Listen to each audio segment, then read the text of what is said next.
Welcome students, জ্ঞানজ্যোতি coaching সেন্টারের পক্ষ থেকে তোমাদের সকলকে আরো একবার স্বাগত। আলোচনা করব টাইপস অফ কাউন্সেলিং। আগের দিনে কিন্তু একখানা টাইপ আলোচনা করেছি, আজ কিন্তু নন ডিরেক্টিভ টাইপ, এটা নিয়ে কিন্তু আলোচনা করব। ক্লাস বা আলোচনার বিষয় শুরু করার আগে চলো এই জায়গাটা আমরা ঝটপট দেখে নিচ্ছি, কারণ অ্যাডমিশন প্রসেস কিন্তু চলছে। তোমরা যারা চাইছো আমাদের সাথে যোগাযোগ করতে, যে কোনো একটি নাম্বারে কল করো, কল করে আমাদের সাথে সরাসরি কথা বলো, কথা বলে কিন্তু যোগাযোগ করে নিতে পারো। এছাড়াও চলে আসি আমরা কোর্স ফির এই জায়গাটায়। দেখো 1199 টাকা রয়েছে ফর মেজর স্টুডেন্টসের জন্য এবং 699 টাকা রয়েছে ফর মাইনর স্টুডেন্টসদের জন্য। তো এই হচ্ছে পুরো বিষয়টা, ঠিক আছে। এছাড়া আমাদের নিজস্ব ওয়েবসাইট চলে এসেছে, গিয়ে কিন্তু তোমরা ভিজিট করে নিতে পারো।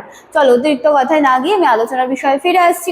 অনির্দেশমূলক কাউন্সেলিং, অনির্দেশমূলক কাউন্সেলিং। চলো কি বলা হচ্ছে, নন ডিরেক্টিভ কাউন্সেলিং বা অনির্দেশমূলক কাউন্সেলিং এমন একটি কাউন্সেলিং পদ্ধতি যেখানে কাউন্সিলর সরাসরি পরামর্শ বা নির্দেশ দেন না, ঠিক আছে। যিনি পরামর্শ দেন, এখানে কিন্তু বলা হচ্ছে যে এখানটায় তিনি সরাসরি কিন্তু ক্লায়েন্টকে পরামর্শ তিনি দিচ্ছেন না, বরং ক্লায়েন্ট বা শিক্ষার্থীকে নিজের সমস্যা নিজেই বুঝতে হবে, নিজে বুঝে নিজেই সমাধানটাকে খুঁজে বের করতে হবে। তো এই পদ্ধতিতে মূল গুরুত্ব দেওয়া হয় ব্যক্তির স্বাধীনতা, অনুভূতি এবং আত্মবিশ্বাসের ওপর।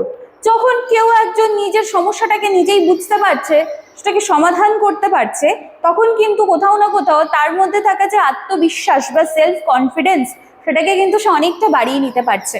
অর্থাৎ কাউন্সিলর শুধু সহানুভূতি, সমর্থন এবং উপযুক্ত পরিবেশ তৈরি করেন যাতে ব্যক্তি নিজেই তার সমস্যার সমাধান করতে পারে। তাহলে এখানে কাউন্সিলরের কাজটা কি? তিনি একটা আইডিয়াল একটা এনভায়রনমেন্ট তৈরি করে দেবেন, সমর্থন করবেন। ব্যাস, তোমাকে আমি জায়গা করে দিচ্ছি, তুমি এবার বলো, নিজেই বোঝো, নিজেই সমাধান বের করো, এই কাজটা কিন্তু তিনি করে দিচ্ছেন। তো এই কিন্তু দেখতে পাচ্ছি যে এই পদ্ধতির প্রবক্তা ছিলেন কার্ল রজার্স। তিনি মনে করতেন যে প্রত্যেক মানুষের মধ্যে কিন্তু সমস্যা সমাধান করার ক্ষমতা রয়েছে, কম বেশি সকলের মধ্যে রয়েছে। এবার যদি তাকে স্বাধীনভাবে নিজের যে কি ফিল করছে সেটাকে যদি প্রকাশ করার সুযোগ দেওয়া হয়, তখন দেখবে সে ডেফিনেটলি সঠিক সিদ্ধান্ত কিন্তু নিতে পারছে। তো যার জন্য এই পদ্ধতিকে কিন্তু ক্লায়েন্ট সেন্টার্ড কাউন্সেলিং বলা হয়, ক্লায়েন্ট সেন্টার্ড কাউন্সেলিং। তাহলে পরীক্ষায় যদি নন ডিরেক্টিভের জায়গায় ক্লায়েন্ট সেন্টার্ড কাউন্সেলিং দিয়ে দেয়, মনে রাখবে দুটা কিন্তু একই। তারপরে দেখো কি বলা হচ্ছে, নন ডিরেক্টিভ কাউন্সেলিং এ কাউন্সিলরের ভূমিকা খুবই গুরুত্বপূর্ণ, কারণ তিনি সরাসরি নির্দেশ দিচ্ছেন না।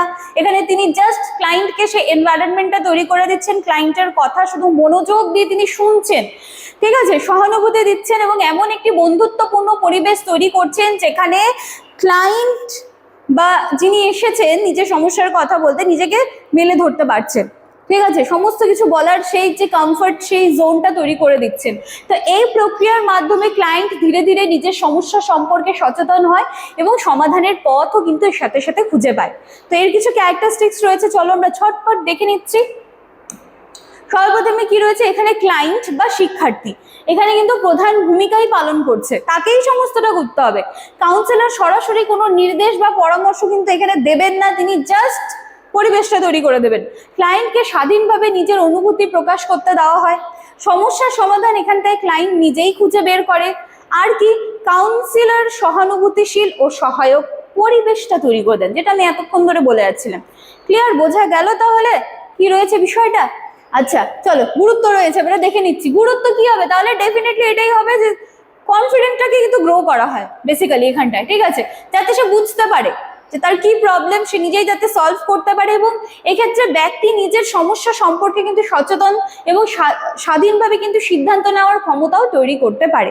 এই হচ্ছে পুরো বিষয়টা। তো সুতরাং বলা হচ্ছে নন ডিরেক্টিভ কাউন্সেলিং হলো এমন একটি কাউন্সেলিং পদ্ধতি যেখানে কাউন্সিলর নির্দেশ দেওয়ার পরিবর্তে সহানুভূতিশীল পরিবেশটাকে তৈরি করে দিচ্ছেন। ক্লায়েন্ট বলো, শিক্ষার্থী বলো, তার যে প্রবলেম রয়েছে সেটাকে সে যাতে নিজেই বুঝতে পারে, নিজে সলভ করতে পারে, এই জায়গাটা কিন্তু তিনি করে দিচ্ছেন, ঠিক আছে। তো এই ছিল কিন্তু আলোচনার বিষয়, একটু ভালো করে দেখলে আমি সহজ ভাষায় বলেছি, কনসেপ্ট ক্লিয়ার হয়ে যাবে। তো চলো দেখা হচ্ছে আবার নেক্সট দিনের ক্লাসে। Thank you.